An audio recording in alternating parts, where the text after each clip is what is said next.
nonge ko Suzanne bifuriza kugira ibihe byiza nshuti bakunze wa Primo Media Rwanda nayo makuru agezweho. Perezida Paul Kagame yatangaje ko kuva M23 yatangira kugenzura ibice bihana imbibi n'u Rwanda ngo rwizeye umutekano warwo. Isoko mpuzamipaka rya Rusumo ryo rimaze ibyumweru bitatu nta muriro rifite. Inyamasheke umugabo arakekwaho gusambanya umwana w'imyaka 6 yibyariye. Irusizi ho aravuga umugabo watwikiye mu nzu umugore n'abana be. Muri Republika ya Demokarasi ya Kongo ADF yisha abantu 43. Ikampara muri Uganda ho abana 4 bishwe batewe ibyuma ku ishuri ry'incuke. Umuryango w'abibumbye wemeje ko abapolisi ba Kenya bari muri Haiti basambanyije abana. Human Rights Watch yatangajwe ingabo za Burkina Faso n'iza Mali ziri kwica abaturage benshi kurusha abajihadiste. Akanama k'umutekano k'umuryango w'abibumbye kagiye gutora umwanzuro ujyanye n'umuhora wa Hormuz wafunzwe na Iran. Naho umugaba mukuru w'ingabo za Amerika yeguye. President Donald Trump yirukanye minisitiri w'ubutabera. Kuri iri segonda nibura abantu 16,000 bari mu kirere mu ndege bava ahantu hamwe bajya ahandi. Kuzenguruka isi bisigaye byoroshye ku buryo uko turi miliyari 8 dusa naho turi abaturanyi kubera uburyo bwo gukora ingendo bisigaye bikorwa. Ikibazo nuko gutegura urugendo bigora. Gukora reservation ya tike y'indege, gushaka visa, ubwishingizi bw'urugendo. Amahirwe twagize nuko hari abantu bazobereye muri ibi bintu kandi biyemeje kudufasha. Abantu nka Ireme Travel Agents Limited, kompanyi nyarwanda iri mu zambere muri service zo gutegura ingendo, ubukerarugendo no kwakira abantu. Kompanyi yemewe n'ihuriro mpuzamahanga ry'ubwikorezi bwo mu ndege IATA. Niba wifuza kujya mu mahanga ku mpamvu izarizo zose, icyo bigusaba no gutekereza urugendo rwawe gusa. Ubundi ukegera Ireme Travel Agents bakagukorera reservation ya tike y'indege, bakagufasha gushaka visa, bakagukorera reservation ya hoteli, bakagukurikiranira ibya assurance y'urugendo. Iyo uturutse mu mahanga cyangwa sujyayo bagufata ku kibuga cy'indege ku giciro cya 50% cy'abandi babikorera. Ku bantu bari kure kandi bashobora kwishyura hakoreshejwe ikoranabuhanga online payment. Tuguha link ubundi ukishyura. Ireme Travel Agency ikorera mu mujyi wa Kigali muri Mike mu nzu yo hasi mu muryango wa G41. Hamagara 07 85 36 48 cyangwa 07 89 88 ushobora no kwandika email kuri info@iremetravel.rawa. Wanasura urubuga rwa internet wa3.iremetravel.rawa. Dore amahirwe adasanzwe andi mahirwe aragusekeye. Bantu mushaka kujya gukorera muri Korea y'Epfo kuhasura cyangwa kwigayo mwashyizwe igorora. Connect Sky Business Group Limited yiteguye kubibafashamo binyuze mu kubashakira umukoresha ubaha akazi no kubona visa. Abifuza kujya gukora mu bihugu nka New Zealand na Australia namwe turabafasha kubona y'akazi ndetse no kubona visa. Akarusho ku bantu bafite certificate ya IELTS waba urumwe cyangwa muri umuryango tubafasha kubona uburyo bwo gutura burundu mu bihugu nka New Zealand na Australia ibizwe nka permanent resident. Ni dusanga aho dukorera ku Kimironko imbere neza ya Simba Supermarket. Kubindi bisobanuro mwaduhamagara cyangwa mukatwandikira kuri nimero 0793106328 cyangwa mukatwandikira kuri email connectbglimited@gmail.com. Dukorana mu buryo bwizewe kandi ibyo twumvikanye byose bigakorerwa amasezerano imbere ya noteri ku buryo hari kidashobotse mu byo twumvikanye tugusubiza amafaranga yawe. Connect Sky Business Group Limited ni igisubizo ku nzozi zawe. Mbayikaze muri amakuru arambuye duhere kuri Perezida Paul Kagame watangaje ko kuva abarwanyi ba M23 batangira kugenzura ibice bihana imbibi n'u Rwanda rwizeye umutekano warwo ugereranyije no ibintu byari bimeze mbere, ndetse yashimangiye ko ibihano Leta z'Ubumwe za Amerika zafatiye ingabo z'u Rwanda bibogamye ariko ko bidateze kurubuza gufata ingamba zo kurinda umutekano warwo. Perezida Paul Kagame yabigarutseho mu kiganiro yagiranye n'ikinyamakuru Jeune Afrique. Ni ikiganiro kibanze no kuzindi ngingo zirimo umubano umuhungu wa Juvenal Habyarimana afitanye n'ubutegetsi bwa Republika ya Demokarasi ya Kongo, kandidature ya Louise Mushikiwabo ku buyobozi bw'umuryango w'ibihugu bikoresha igifaransa, n'icyemezo u Rwanda ruherutse gutangaza cy'uko rushobora gukura ingabo zarwo mu ntara ya Cabo Delgado muri Mozambique. Iki kiganiro cy'iminota 27 turaza kukibagezaho mu kanya gato kuri Primo Media Rwanda. CP Theos Badege yagizwe komiseri mukuru wungirije muri RCS. Commissioner Police Theos Badege yigeze ku muvugizi wa polisi y'u Rwanda no gukora muri Interpol yagizwe komiseri mukuru wungirije mu rwego rw'u Rwanda rushinzwe igorora. CP Badege ni umwe mu bayobozi bashya bashyizweho n'inama ya minisitiri yarayiteranye muri village Urugwiro iyobowe na Perezida Paul Kagame. Commissioner Police Theos Badege yabaye umuvugizi wa polisi y'u Rwanda mu bihe bitandukanye kuko mu 2013 yavuye ku buvugizi bwa polisi agirwa umuyobozi mukuru w'urwego rushinzwe ubugenzacyaha muri polisi y'u Rwanda CID. Mu 2016 yongeye kugirwa umuvugizi wa polisi y'u Rwanda akaba yaramaze igihe akora muri Interpol. Guverinoma y'u Rwanda yavuze ku biciro birimo ibya gaze byatumbagiye. Inama y'Aminisitiri yariteranye muri village Urugwiro yakomeje ku biciro birimo iby'ingufu n'iby'ibicuruzwa by'ibanze byatumbagiye kubera intambara ikomeje kubera mu burasirazuba bwo hagati. Guverinoma y'u Rwanda yakomeje kuri iki kibazo nyuma y'uko kuva mu mpera z'icyumweru gishize igiciro ku bicuruzwa bitandukanye cyazamutse mu buryo bukomeye ku buryo hari naho cyazamutseho hafi 50%. urugero nka gaze yo gucana y'ibiro 6 yaguraga amafaranga ari hagati y'ibihumbi 10,500 na 11 yahise itumbagira igera ku bihumbi 15, naho icupa ry'ibiro 12 ryaguraga amafaranga ibihumbi 20 rigera ku bihumbi 30. Izamuka ry'ibiciro kandi rigaragara ku bicuruzwa by'ibanze nk'umuceri, amavuta yo guteka, isukari ndetse n'ibindi. Abasesenguzi batandukanye bahuriza ku kuba ririya zamuka riri guterwa n'intambara imaze ukwezi kurenga ibera mu burasirazuba bwo hagati, aho Iran ikomeje kurwanira n'ibihugu bya Leta Zunze Ubumwe za Amerika na Isiraheli n'abafatanyabikorwa babyo. Ni intambara ku ikubitiro yashegesha ubucuruzi bw'ingufu hirya no hino ku isi nyuma y'icyemezo Iran yafashe cyo gufunga inzira ya Hormuz ya mbere ku isi yanyuzwagamo peteroli nyinshi. Itangazo ry'ibyemezo by'inama y'Abaminisitiri mu Rwanda yabaye ku wa 4 rivuga ko inama y'Abaminisitiri yagejejweho ingaruka ku bukungu kubera ibibazo byo mu burasirazuba bwo hagati, by'umwihariko ku biciro mpuzamahanga by'ingufu n'ibindi bicuruzwa by'ibanze. Iri tangazo rikomeza rivuga ko Abaminisitiri bashimangiye ingamba zigamije gukomeza kubungabunga ubukungu bw'igihugu, kugabanya izamuka rikabije ry'ibiciro, abaturage bagahabwa amakuru ku gihe kandi bakanabigiramo uruhare. Isoko mpuzamipaka rya Rusumo rimaze ibyumweru 3 nta muriro rifite. Abacururiza mu isoko mpuzamipaka rya Rusumo riherereye mu karere ka Kirehe barataka ibihombo bakomeje guterwa n'ibura ry'umuriro rimaze ibyumweru 3, bagasaba ko bafashwa mu gukemura iki kibazo kugira ngo ubucuruzi bwabo bugende neza. Iki kibazo kimwe n'icy'umwanda ukabije ni bimwe mu byo bakirije ubuyobozi bw'urugaga rw'abikorera mu ntara y'Uburasirazuba bwasuye isoko mpuzamipaka kugira ngo menye ibibazo biririmo hagamijwe kubikorera ubuvugizi. Isoko mpuzamipaka rya Rusumo ryuzuye mu 2022 ritwaye miliyari enye z'amafaranga y'u Rwanda. Kuri ubu rikaba rikorerwamo n'abacuruzi 11 mu gihe imiryango myinshi yo yabuze abayikoreramo. Mu mpera z'umwaka ushize akarere ka Kirehe karyeguriye rwiyemezamirimo kugira ngo ribyaze umusaruro, gusa kugeza ubu ntabwo aratangira kurikoreramo kuko basanze rifite cash power imwe ryose, asaba ko bakongeramo izindi. Abakoraga isuku nabo bahise bahagarara ku buryo yashize amezi menshi ririmo umwanda. Sibomana Ernest ucuruza umuceri akura muri Tanzania avuga ko abacuruzi benshi bifuzaga kuza kurikoreramo, ariko ko ikibazo cy'umwanda n'umuriro umaze ibyumweru 3 udahari biri kudindiza benshi. Vice President wa PSF wa mbere mu ntara y'Uburasirazuba Gakuba Francis yavuze ko ibibazo biri muri iri soko byose babibonye ndetse ko bagiye kubikorera ubuvugizi ku buryo ibibazo byose bikemuka, abikorera bakanabyaza umusaruro iri soko. Umuyobozi w'akarere ka Kirehe Rangira Bruno avuga ko bari mu nzira zo kwegurira isoko rw'iyemezamirimo kugira ngo abari urigenzura, kandi ngo barimo kongeramo cash power nyinshi ndetse ngo n'ikibazo cy'umuriro umaze iminsi udahari bari kugikoraho. Makuru avuga mu turere Igatsibo, umusore yabeshye ko umusaza baturanye yapfuye, bamenya ko ari muzima bajyanye isanduku iwe. Umusore mu karere ka Gatsibo mu murenge wa Remera yitwaje itariki ya mbere z'ukwezi kwa 4 ko ari umunsi abantu benshi bitiriye kubeshya, abeshyera umusaza baturanye ko yapfuye kugeza ubwo babaza isanduku bayigeza mu rugo rw'uwo musaza basanga ari muzima. Byabaye ku itariki ya mbere z'uku kwezi, bibera mu mudugudu wa Kagarama ya 2 mu kagari ka Bushobora mu murenge wa Remera mu karere ka Gatsibo. Uyu musore uri mu kigero cy'imyaka 20 yabeshya abantu ko umusaza witwa Kajuga yapfuye, ndetse anahamagara umugabo usanzwe ubaza imbaho amusaba gukora isanduku ifite ikirahure akayisiga irange ubundi akayizana mu rugo rw'uwo musaza. Abaturage bavuga ko uwo mugabo yazanye iyo sanduku kuri moto, abo bahuye bose akababwira ko ayijyanye kwa Kajuga kuko yapfuye. Ubwo yayigezagayo yasanze uwo musaza nta kibazo na kimwe afite, bituma yongera kuyijyana yirengera n'icyo gihombo. Uwo mugabo wabaje iyo sanduku abaturage bavuga ko gukomeza kuyigendana yananiwe kubyihanganira, ahubwo ajya kuyitereka iwabo w'uwo musore kugira ngo bazamwishyure igihombo umusore wabo yamuteye, yishingikirije ku itariki ya mbere z'ukwezi kwa 4 bari umunsi ufatwa nk'aho ari uwo kubeshya. Urujeni Console umunyamabanga nshingwabikorwa w'umurenge wa Remera yavuze ko koko aya makuru ariyo, ko uwo musore yabeshya abantu ko uwo musaza yapfuye ndetse ajya no kubajisha isanduku. Avuga ko bari kumushakisha kugira ngo yishyure igihombo yateje uwo mugabo. Ati abaturage turababwira ko badakwiriye kujya mu bintu by'urugomo rwo kubeshya ko hari umuntu wapfuye. Ntabwo gupfa ari ikinyoma, abantu bakwiriye kubeshya abandi ni urugomo rudakwiye. Kugeza ubu inzego z'ibanze mu murenge wa Remera ziri gushakisha uwo musore kugira ngo yishyure isanduku n'ikindi gihombo cyose yateje. Naho mu karere ka Muhanga yasize afungiranye abana bamusanga yapfiriye mu Kirombe. Ugira inka Anne Marie w'imyaka 45 yasanzwe yapfiriye mu Kirombe, aho bikekwa ko yari yagiye gucukura amabuye y'agaciro mu buryo butemewe, asize afungiranye abana be mu nzu ngo badatorongera. Uyu mubyeyi yasize agahinda n'amarira mu baturanyi be mu mudugudu wa Buganda mu kagari ka Mpinga mu murenge wa Rugenda bari mu karere ka Muhanga kubera aba bana yasize ari imfubyi. Ikinyamakuru Imvaho Nshya cyanditse ko uyu mubyeyi yavuye mu rugo mu ijoro ry'itariki ya 2 asiga afungiranye abana be mu nzu ajya gushaka imibereho muri ubu bucukuzi butemewe buzwi nk'ubunyogosi. Abaturanyi be bumvise abana be bakiri bato baririra mu nzu bahogoye, bagira amakenga, bagiye kureba basanga bari bonyine. Abaturanyi bahise bicurugi bakingurira abo bana, bavuga ko nyina yabasize mu ijoro agasiga bakingiranye. Abaturage batangiye gushaka amakuru bitabaza n'inzego z'ibanze, baza kumusanga yapfiriye mu kirombe cya kampani yitwa Daba Supplies. Umunyamabanga nshingwabikorwa w'agateganyo w'umurenge wa Rugenda bari Bizimana 6 Berry yemeje iby'aya makuru, avuga ko nyakwigendera yarasanzwe ajya mu bucukuzi bw'amabuye y'agaciro butemewe. Ati yarasanzwe ajya kwishakira amabuye y'agaciro mu buryo bunyuranyije n'amategeko, nibwo rero nijoro yafungiranye abana ajya gucukura, agwa mu mugezi uri muri icyo kirombe, itakarera mugwira hitapfa. Yakomeje agira inama abaturage yo kwirinda ubucukuzi butemewe cyane muri ibihe by'imvura nyinshi kuko bushyira ubuzima bwabo mu kaga. Nyakwigendera asize abana 4 barimo umuto ufite imyaka 4. Ubuyobozi buvuga ko buri gushaka uburyo bafashwamo kuko uyu mubyeyi yarasanzwe afite n'umwana wabyaye. Ubuyobozi buvuga ko buri gushaka uburyo bafashwamo kuko uyu mubyeyi yarasanzwe afite n'umwe mu bana be wabyaye ariko batabana gutana afite umugabo.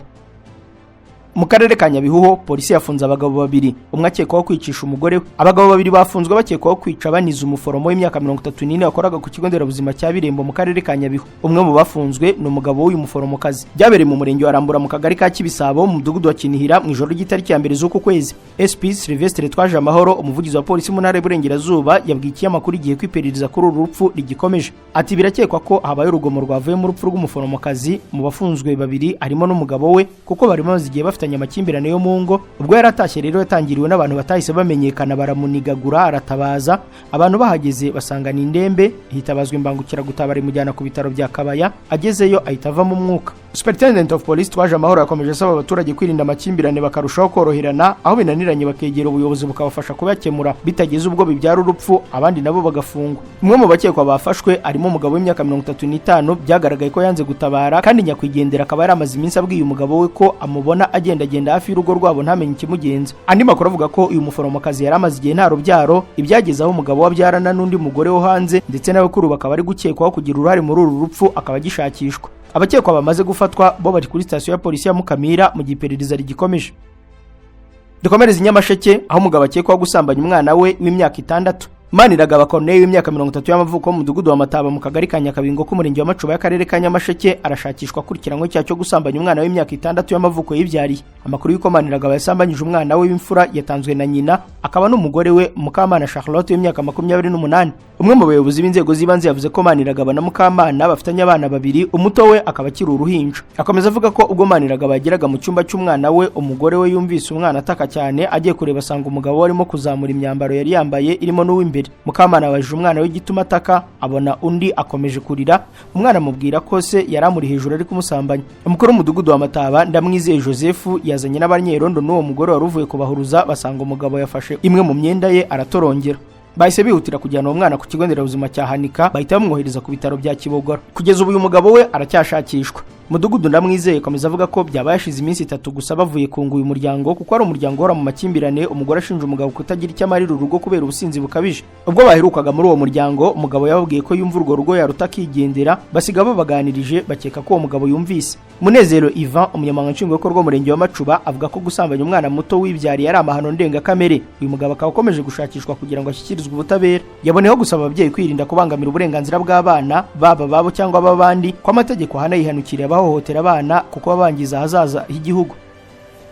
I Rusizi ho yatwikiye mu nzu umugore n'abana be nyuma y'uko umugore yanze ko bagabana 80,000. Kwizera Eric w'imyaka 29 y'amavuko yatawe muri yombi akekwaho gutwika inzu ngo umugore we n'abana be bahiremo, nyuma y'uko uyu mugore yanze ko bagabana amafaranga y'u Rwanda 80,000 yakuye mu itsinda. Kubw'amahirwe uyu mugore yagundaguranye n'umugabo we, arasohoka aratabaza, arokokana n'abana be, ariko aya mafaranga barwanira gahira mu cyumba bararanagamo n'umugabo. Uyu muryango utuye mu mudugudu wa Cyamura mu kagari ka Mashyuza murenge wa Nyakabuye akarere ka Rusizi. Warayikimbiranye nuko umuturanyi wabo abwira Imvaho Nshya ko Kwizera usanzwe uvugwaho urugomo ruturuka ku businzi bukabije yaramaze igihe gitavuye mu kigo ngororamuco n'ubundi azira guhohotera umugore we. Ati umugore yari yarayavanye amafaranga 80,000 mu itsinda, umugabo ashaka ko bayagabana ngo 40,000 ajye kuyanywera inzoga. Umugore yabyanze, umugabo afata umwanzuro wo kumutwikira mu nzu n'abana bose. Baryamye bugiye guca umugabo arabyuka afata ikibirita atwika amatora bari baryamyeho. Kubw'amahirwe umugore utarusinziriye nk'uko yabitubwiye yahise abyuka bagundagurira mu cyumba, inzira gushya, arusha umugabo ingufu, akubita urugi arasohoka, akingura urwo ku muryango agera hanze avuza induru.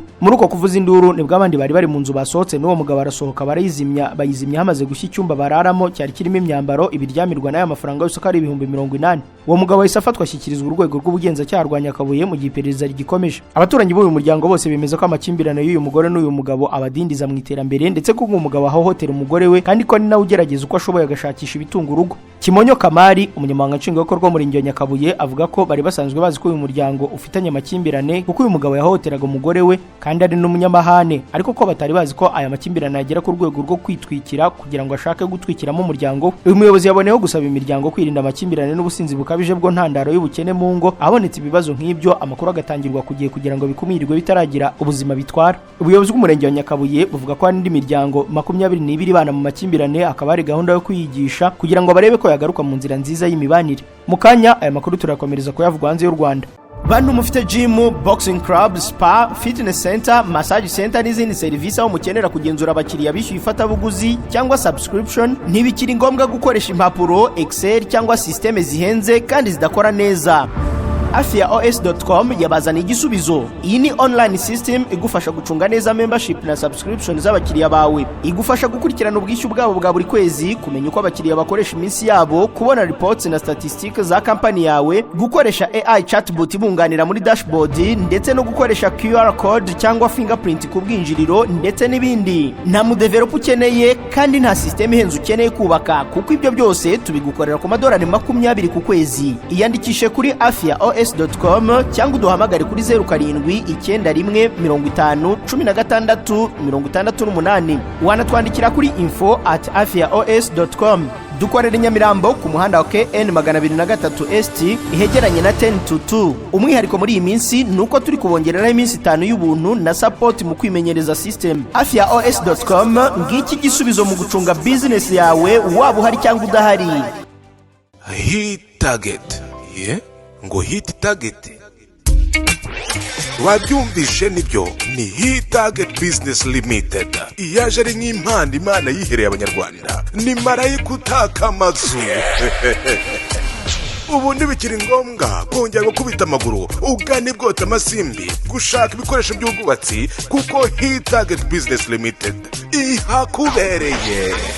Hit Target Business Limited dufasha bifuza gutumiza no kurangura ibikoresho bya kenkayori mu Bushinwa, nk'amatoilette ya Milano, amabuye ya marble mu gikoni, amabati plastike biheri yo ku maportail, amahoti yo mu gikoni, n'ibindi byinshi byiza watumiza by'ubwubatsi mu Bushinwa. Kubifuza gukorana natwe mwizu yaza, hamagara kuri telefone ureba kuri screen yawe iri no kuri WhatsApp. Hit Target Business Limited ni marayika utaka amazu. Makuru bwanze y'u Rwanda muri Ituri abasivile barenga 100 bari barafashwe bugwate na ADF barekuwe. Abaturage barenga 100 mu barenga 300 bashimuswe n'umutwe wa ADF barekuwe mu gace ka Apodo kari ku mupaka w'intara ya Hozuel ni ya Ituri, nyuma y'igitutu cya gisirikare cyashyizwe kuri abo bagizi ba nabi nko bivugwa n'umuvugizi wa gisirikare muri Ituri. Lieutenant Jules Ngongo yavuze ko bakomeje guhiga abo bagizi ba nabi no kubambura ubushobozi bwo gukomeza guhungabanya umutekano. Asubirwamo n'ibiro ntaramakuru bya Kongo yagize ati abasivile barenga 100 bamaze kurekurwa kubera igitutu cya gisirikare cyashyizwe kuri ADF, kandi icyo gitutu kirakomeje. Ubu turi mu gace ka Apodo ku mupaka wa Hozuel na Ituri, abo basivile barekuwe kandi turacyabakurikiranye. Yongeyeho ko bazakomeza guhiga abo barwanyi ba ADF kugeza igihe bazasubiza ibyo banyaza abaturage bose. Societe civile mu gace ka Ituri mbere yari yatangaje ko hari ubwoba ko abo baturage bashimuswe mu mpera z'icyumweru gishize, benshi muri bo bashobora kuba baramaze kwicwa. Iyi ADF rero yisha abantu 43. Umutwe w'iterabwoba ADF wisha abantu 43 mu gitero wagabye mu gace ka Bafuakoa muri teritwari ya Mambasa mu ntara ya Ituri muri Repubulika ya Demokarasi ya Kongo. Umuvugizi w'ingabo za leta ya Kongo muri iki gice Lieutenant Jules Ngongo yagize ati abantu 43 nibo bishwe, inzu 44 ziratwikwa. Leta ya Kongo yavuze ko ibi bikorwa byagizwe mu ruhare na ADF. Umuyobozi wa teritwari ya Mambasa Baptiste Manyapandi yabwiye Reuters ko bakomeje gushakisha ku buryo umubare w'abishwe ushobora kuza gukomeza kwiyongera. Umuturage witwa Christian Alimasi wo muri Mambasa yavuze ko inzu zatwitswe, abandi bantu bicishwa imihoro, abandi barashimutwa. Iyi ADF ikomeje kwica abaturage kandi mu mezi ashize yakajije umurego mu bice bitandukanye cyane cyane byo mu ntara ya Ituri. Mu kwezi gushize kwa gatatu byatangajwe ko uyu mutwe wisha abantu barenga 50 muri teritwari ya Mambasa mu cyumweru kimwe. Igisirikare cy'u Burundi cyo cyakuriye inzira ku murima abangirijwe n'iturika ry'intwaro. Igisirikare cy'u Burundi cyakuriye inzira ku murima abaturage basabaga ko bahabwa impozamarira kuko inzu zabo zangirikiye mu nkongi, kivuga ko nacyo gifite ibintu byinshi byangiritse kandi ko nta bwishingizi byari bifite. General Gaspard Baratuza, umuvugizi w'igisirikare cy'u Burundi, yabwiye abanyamakuru ko abaturage basaba ingurane kubera iturika ry'ububiko bw'intwaro bakwiriye gusubiza amerwe mu isaho kuko abahombye ari benshi. Atababuze ibyabo mwumvise ko n'igisirikare cyabuze inzu n'ibikoresho byahiye. Sinzi icyo nabasubiza, icyo nzi ibikoresho bya gisirikare nta bwishingizi bifite, imodoka za gisirikare zifite ubwishingizi, ibikoresho bigurwa kugira ngo birwanye umwanzi, none byasohotse nta mwanzi birwanyije.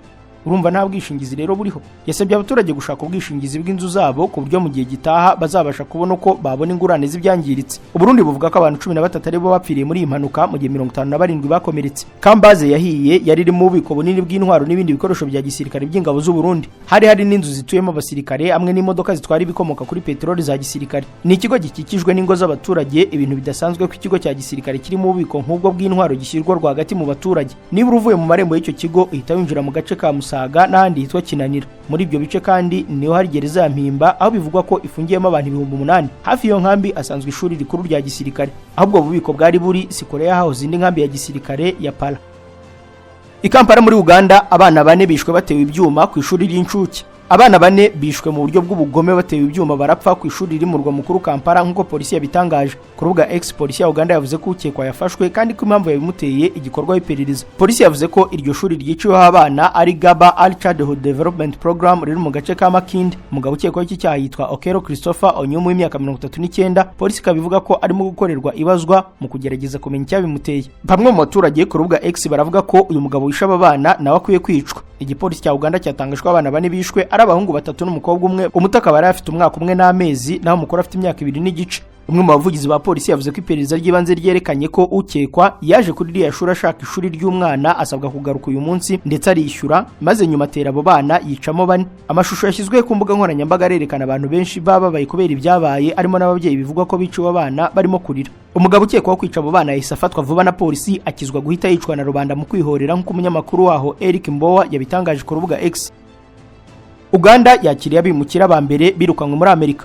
Itsinda ry'abantu 12 birukanwe muri Leta Zunze za Amerika ryageze muri Uganda nk'uko byatangajwe n'umuryango w'abanyamategeko muri Uganda. Rikaba ari itsinda rya mbere ryoherejwe hashingiwe ku masezerano n'abaye hagati y'ibihugu byombi yo kwakira abimukira badashobora gusubira mu bihugu byabo. Kwirukanwa byerekana kwaguka kwa politiki ya President Donald Trump yo kohereza abantu bari muri Amerika mu buryo bunyuranyije n'amategeko mu kindi gihugu. Politiki yagiye ihura n'ibibazo by'amategeko n'iby'uburenganzira bwa muntu. Yasmin Hiblawi ushinzwe ibibazo by'abaturage muri ambasade ya Amerika i Kampala yavuze ko amasezerano yo kwimura abantu ari mu rwego rw'ubufatanye hagati y'ibihugu byombi. Minisiteri y'Ububanyi n'Amahanga ya Uganda ntiyahise itanga ibisobanuro ubwo yabazwaga na Reuters ku bantu yakiriye.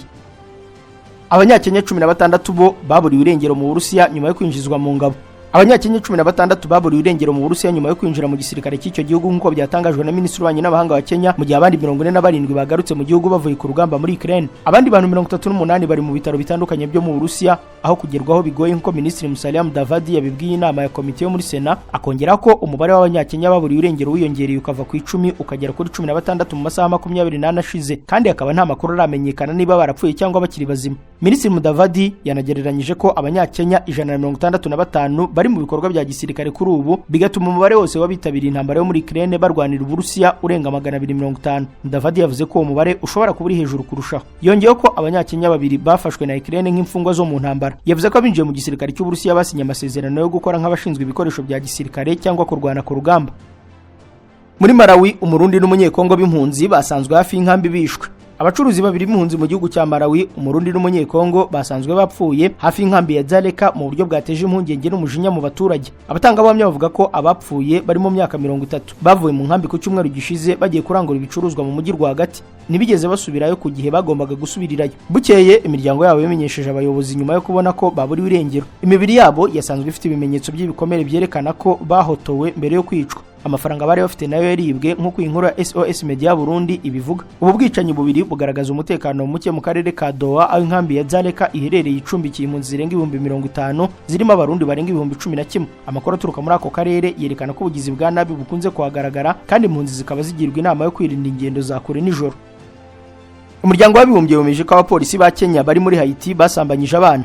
Raporo yakozwe n'umuryango w'abibumbye ku ngamba zihariye zo kurinda abantu ihohoterwa rishingiye ku gitsina irerekana ko bamwe mu bapolisi ba Kenya bari mu butumwa bwo kugarura umutekano muri Haiti bafasha abakobwa bane ku ngufu biganjemo abataragira imyaka y'ubukure. Iyi ni raporo iherutse gukorwa n'ibiro by'umuryango w'abibumbye bishinzwe uburenganzira bwa muntu. Irerekana ko abakobwa bane bakoreshejwe imibonano mpuzabitsina ku ngufu bikozwe n'abo bapolisi bari mu mukobwa w'imyaka 12, 2 ba 16 n'umwe wa 18. Abapolisi ba Kenya bageze mu butumwa bwo kugarura amahoro muri Haiti mu 2024 ndetse igihugu cyabo nicyo cyari kiyoboye ibihugu 7 bitandukanye byohereje abasirikare n'abapolisi bo guhangana n'imitwe yitwaje intwaro. Kenya ifite abapolisi 1000 muri ubwo butumwa, ni nayo ifitemo abantu benshi, ariko umwanya wayo wo kuyobora ubwo butumwa warangiye muri uku kwezi kwa 4 ndetse abo bapolisi bose yamaze kubakurayo. Chad ni izasimbura Kenya kuri uwo mwanya kandi yatangiye no kohereza abasirikare bayo n'abapolisi kuva ku itariki ya 1 z'uku kwezi. Ibyo byatumye hibazwa niba abapolisi ba Kenya bakoze ibyo byaha bazabasha gukurikiranwa, ariko umuryango w'abibumbye ugaragaza ko bagomba kubiryozwa. Umuvugizi w'umunyamabanga mukuru w'umuryango w'abibumbye Stefan Dujarric avuga ko uyu muryango uzakomeza gukurikirana ibi birego ku bapolisi bari mu butumwa bwo kurwanya amabandi muri Haiti, agashimangira ko ababikoze bagomba kubibazwa.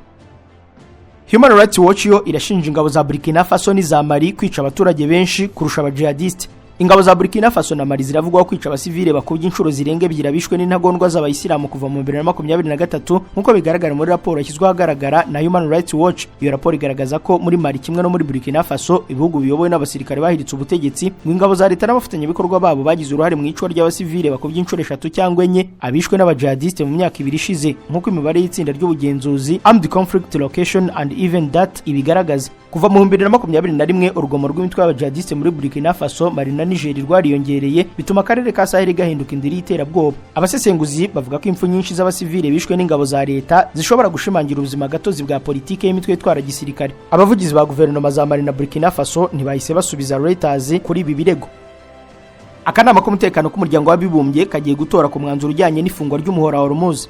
Byemejwe ko amatora y'akanama k'umutekano k'umuryango w'abibumbye ku mwanzuro ujyanye n'umuhora wa Hormuz umaze ibyumweru uganirwaho aba kuri uyu wa gatanu isaa 11 z'umugoroba ku isaha yo mu Rwanda no mu Burundi. Bahrain kuri ubuyoboye ako kanama mu buryo bugenda busimburanwa hagati y'ibihugu niyo yatanze icyifuzo cyo mwanzuro wemerera ibihugu binyamuryango gukoresha uburyo bw'ubwirinzi bwose bwa ngombwa kandi bujyanye no kw'ibintu bimeze mu rwego rwo gutuma umutekano mu nzira yo kunyuramo yo mu muhora wa Hormuz mu gihe cy'amezi nibura 6. Mu ntangiriro uwo mwanzuro wari ujyanye n'igice cya 7 cyo mu mategeko ngenga y'umuryango w'abibumbye, igice gitanga uruhushya rwo gukoresha ingufu za gisirikare, ariko ibyo byakuweho kubera ko byanzwe n'Uburusiya n'Ubushinwa mu biganiro. Nyamara ariko imvugo yo muri uwo mwanzuro ishobora gukomeza kubuza amahwemo cyane Uburusiya n'Ubushinwa ku buryo byakoresha ububasha bwabyo bwo kuwutambamira, ibizwi nko gukoresha droit de veto. Uburusiya n'Ubushinwa byarifashe kumbanziriza mishinga zabanje zamagana Irani ndetse zigakomoza kuri uwo muhora. Umugaba mukuru w'ingabo za Amerika yeguye.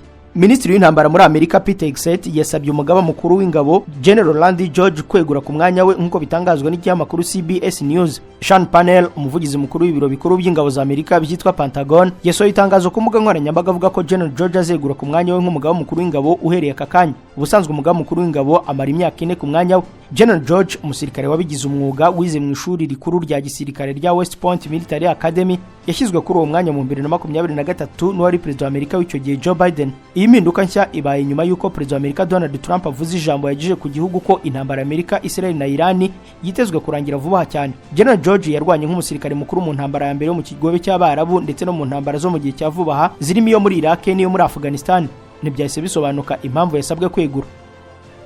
Donald Trump yirukanye Pam Bondi wari minisitiri w'ubutabera. Perezida wa Amerika Donald Trump yirukanye Pam Bondi wari minisitiri w'ubutabera, akaba n'umuntu wamushyigikiraga cyane kuva kera kandi wavuganiraga cyane ubutegetsi bwe. Mu butumwa bumukura mu mirimo yashyize ku rubuga rwe Truth Social, Trump yashimangiye ko Bondi azerekeza mu zindi nshingano mu rwego rw'abikorera. Igihe cy'umwaka umwe Pamela Joe Bondi ari minisitiri w'ubutabera cyaranzwe ahanini n'itangazwa ry'inyandiko kuri Jeffrey Epstein n'iperereza kuri uwo mugabo wagoye muri gereza wari warahamwe n'ibyaha by'ihohotera n'ubucuruzi bushingiye ku mibonano mpuzabitsina. Bivugwa ko Trump yagiye arakazwa n'uburyo Bondi yitwaye cyane cyane muri iki kibazo cy'inyandiko za Epstein minisiteri yarakuriye yasohoye. Nyuma yo kwirukanwa, Pamela Bondi yatangaje ubutumwa ku rubuga X ko umwaka umwe yamaze muri iyo minisiteri ari wo mwaka wabaye ingenzi kurusha indi yose mu mateka ya minisiteri y'ubutabera, ashimira Trump ku cyizere yamugiriye. Pamela Bondi abaye wa kabiri mu butegetsi bwa Trump uvanywe ku mwanya we mu byumweru bike bishize nyuma ya Kristi Noem wari minisitiri w'umutekano n'ubutegetsi bw'igihugu Trump yirukanye mu kwezi gushize. Bondi azasimburwa n'uwari umwungirije Todd Blanche. Trump yavuze ko ashobora kuvana Amerika muri OTAN. Perezida wa Leta Zunze Ubumwe za Amerika Donald Trump yatangaje ko ari gutekereza uburyo bwo kuvana Amerika muri OTAN nyuma yo kubwongereza buteganya kwakira inama y'ibihugu 35 bihuriye muri uyu muryango byiga ku gufungura inzira ya Hormuz. Amerika imaze kwezi mu ntambara muri Iran, intambara yagize ingaruka ku bukungu bw'isi muri rusange arimo n'ibiciro by'ibikomoka kuri petrol. Trump yabanje gusaba ibihugu by'Iburayi bihuriye muri OTAN ko byamufasha mu ntambara ya Iran, bivuga ko iyi ntambara yatangiye bitagishijwe inama bityo ko bitayinjiramo. Trump yabwiye Reuters ko azaganira na OTAN ibyamubabaje. Abajijwe niba yiteguye gukura Amerika muri uyu muryango w'ubutabarane, yavuze ko ibyo bishoboka cyane. OTAN yashinzwe mu 1949, irimo ibihugu by'Iburayi na Leta Zunze Ubumwe za Amerika na Canada, bikaba byarashinzwe uyu muryango bigamije kwirinda ibitero by'Abasovieti. Iran yafunze umuhora Hormuz nyuma y'uko Amerika na Israel bitangijeho ibitero ku itariki 28 z'ukwezi kwa kabiri muri uyu mwaka. Ibihugu by'Uburayi ndetse n'ibindi byo hirya no hino ku isi byemeranya ko kugira ngo bishobore gukemura ikibazo cy'ibikomoka kuri peteroli n'ikimibereho bisaba ko umuhora Hormuz ufungurwa. Trump yavuze ko nta bufasha yari yiteze kuri Macron ukubitwa n'umugore we. Perezida wa Leta Zunze Ubumwe za Amerika Donald Trump yibasiye perezida w'Ubufaransa Emmanuel Macron amuziza kwanga kumuha ubufasha mu ntambara Amerika iri kurwana muri Iran, ashimangira ko ari umugabo uhohoterwa n'umugore we. Trump yabigarutseho ubwo yibasiraga ibihugu byo muri OTAN byamutereranye mu ntambara Amerika na Israel byatangije kuri Iran. Ati n'ubundi ntitwari tubakeneye nubwo nabasabye ubufasha. Niyambaje Ubufaransa bwa Macron ugikubitwa n'umugore aracyari gukira imvune z'umusaya w'iburyo yakuye ku nshyi yakubiswe. Aya magambo ya Trump kuri Macron yayavuze ayashingiye ku mashusho yakwirakwiye mu kwezi kwa gatanu 2025 ubwo Brigitte Macron yakubitaga urushyi mu misaya ya perezida w'Ubufaransa. Trump yakomeje agira ati naramubwiye nti Emmanuel twakwishimira ubufasha waduha n'ubwo umwanzi turi kumutsinda dusenya intwaro zabo ubishoboye watwoherereza ubwato aka kanya. Donald Trump yavuze ko Macron yamubwiye ko bidashoboka kumwoherereza ubwato keretse intambara irangiye, nawe musubiza ko ataba kibukeneye. Umunyamabanga wa Leta Zunze Ubumwe za Amerika ushinzwe ububanyi n'amahanga Marco Rubio aherutse gutangaza ko Amerika izongera gusuzuma umubano wayo n'ibihugu bya OTAN igihe intambara ya Iran izaba irangiye kubera ko byanze kubashyigikira. Perezida w'Ubufaransa rero nawe yasabwira Donald Trump intambara yo muri Iran isaba uburyo buha ibintu buremere bwabyo budahinduka buri munsi nk'uko yabitangaje. Yasaga naho avuga kuri perezida wa Amerika Donald Trump wavuze amagambo asa naho avuguruzanya ku bijyanye n'iyo ntambara. Perezida w'Ubufaransa yabwiye abanyamakuru ageza muri Korea y'Epfo mu ruzinduko rwa leta ati ibi si igitaramo, turavuga ku ntambara n'amahoro ndetse n'ubuzima bw'abagabo n'abagore. Iyo ushaka guha ibintu buremere bwabyo ntuvuga buri munsi binyuranye n'ibyo wavuze ejo hashize, kandi wenda ntukwiye kuvuga buri munsi ahubwo wagombye kureka ibintu bigatuza. Macron yasubizaga ibibazo ku ntambara ya Amerika na Israel muri Iran kuri ubiri mu kwezi kwayo kwa kabiri. Ubufaransa n'ibindi bihugu by'i Burayi byashyigikiye bimwe mu bikorwa bya gisirikare bya Amerika muri ako karere, ariko kugeza ubu byirinze kwinjizwa mu ntambara. Trump n'ubutegetsi bwe batangaje ubutumwa butandukanye ku bijyanye n'iyo ntambara, rimwe bakumvikanisha ko agahenge kari hafi kuboneka, ubundi bakumvikanisha ko bamaze gutsinda intambara cyangwa ko Amerika igiye gukomeza kurwana, ubundi bakavuga ko bari mu biganiro na Iran ikabihakana. Turi hafi y'intambara nini cyane. Antonio Guterres yasabye Amerika na Israel guhagarika intambara kuri Iran. Umunyamabanga mukuru w'umuryango w'abimbye yavugiye New York asaba Amerika na Israel guhagarika intambara irimo gutikiza abantu no kugira ingaruka zikomeye ku bukungu bw'isi. Antonio Guterres yagize ati turi hafi y'intambara nini cyane ishobora gufata uburasirazuba bwo hagati bwose igateza ingaruka zikomeye cyane ku isi yose. Antonio Guterres yavuze ko abantu ku isi barimo kugorwa no kubasha kubona ibikomoka kuri peteroli ndetse n'ibiciro by'ibiribwa birimo kuzamuka nk'ingaruka kugeza ubu. Ati umuhora wa Hormuz unizwe, abakene n'abanyantege nke kurusha abandi ku isi ntibabasha guhumeka. Ubutumwa bwanjye burasobanutse.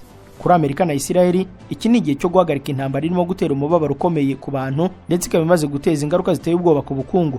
Kuri Iran rekeraho gutera abaturanyi bawe. Iran yaburiye Amerika na Israel ibiteguza ibitero bishwanyaguza kandi binini cyane. Umuvugizi w'ingabo za Iran aravuga ko Amerika na Israel bikomeje kurasa ahantu hadafite agaciro, akabiburira ku bitero biri imbere bya Iran bishwanyaguza kandi binini cyane ndetse bisenya. Mu itangazo ryatangajwe n'ibiro ntaramakuru Tasnim bifitanye isano n'umutwe wihariye wo mu ngabo za Iran ndetse rikanatangazwa n'ibiro ntaramakuru Fars bya leta mu buryo bw'igice, uwo muvugizi avuga ko ibyo bihugu byombi bifite amakuru atuzuye ajyanye n'ubushobozi bwa gisirikare bwa Iran n'ibikoresho bya gisirikare byayo. Yongeyeho ko gukora intwaro kwa Iran kubera ahantu Israel na Amerika batazi, abivuga hakana ibyavuzwe na Perezida Donald Trump kuba ububiko bw'intwaro bwa Iran bwagabanutse cyane. Uwo muvugizi yabwiye Amerika na Israel ati mugomba kwishyura ku bushotoranyi mwatangije.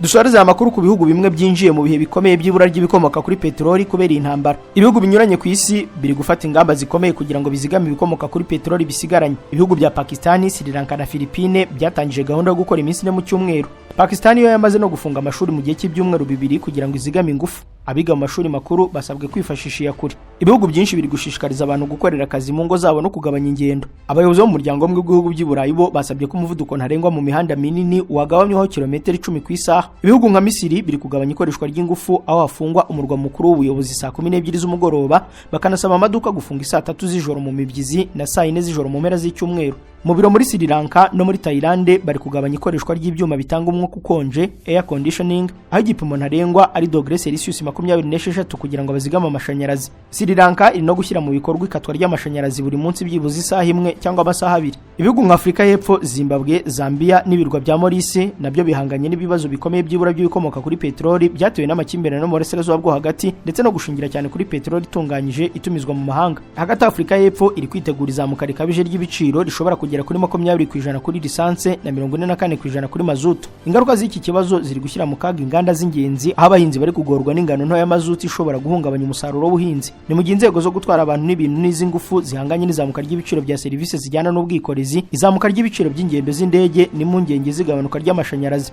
Twakunze wa Primo Media Rwanda, inkuru y'ibihugu bimwe na bimwe byinjiye mu bihe bikomeye by'ibura ry'ibikomoka kuri peteroli niyo dusoreje amakuru ari kugarukaho none tariki ya 3 z'ukwa 4 kwa 2026. Ni Jean de Dieu Kanija wonda ashimiye ko mwari mudukurikiye, ndabarikira komeza kurera indi biganiro bikuru urubuga. Mugira amahoro. Mwiriwe boss. Mwiriwe. Nitwa Karangwa ndi umukomisiyoneri hano muri quartier. Karangwa biteze. Ni byiza ni byiza. Nakomeje kubabona mutembera hano, mwaba mushaka ikibanza cyo kugura inzu yo kugura cyangwa gukodesha. Arebye ufite se? Yego ndabifite hano, mwaza nkakwereka. Dore hano hari inzu, niriya ni inzu, n'iriya ni inzu ariko hariya hari ikibanza na hariya haruguru ikibanza gifite metero kare 380. kompo nawe uri kunyereka mu manegeka urabona aha ntahatura njyewe. Reka gusiragizwa n'abakubeshya ko bafite imitungo igurishwa. Reka nkurangire B Consultant Limited niyo yonyine gufasha kugura, kugurisha no gukodesha inzu, ibibanza, gupima no gukata ibibanza, gupima ubukomere bwa beton, gukora plaza amazu n'inyigo z'imishinga itandukanye, kubaka inzu, finissage. B Consultant kandi nakugezeho ibikoresho by'ubwubatsi, tukanagufasha gushaka ibyangombwa by'ubutaka na autorisation de bâtir. Akarusho muri B Consultant tubafite ibibanza mu masite atandukanye bifite autobatir, ugahita utangira umushinga wawe kubaka ako kanya. Abari muri diaspora namwe twoherereza plaza inzu mukeneye cyangwa tukazibakorera, ubundi mukaza mutaha inzu zanyu. Gana B Consultant mudushinga imishinga yanyu, ubundi muzadushimira nyuma. Ku bindi bisobanuro mwaduhamagara kuri 0784733341 cyangwa mukatwandikira kuri email bconsultant23@gmail.com. B Consultant dukorera mu mujyi wa Kigali ahitwa Norvege. Dukora n'ubunyamwuga n'ubunyangamugayo.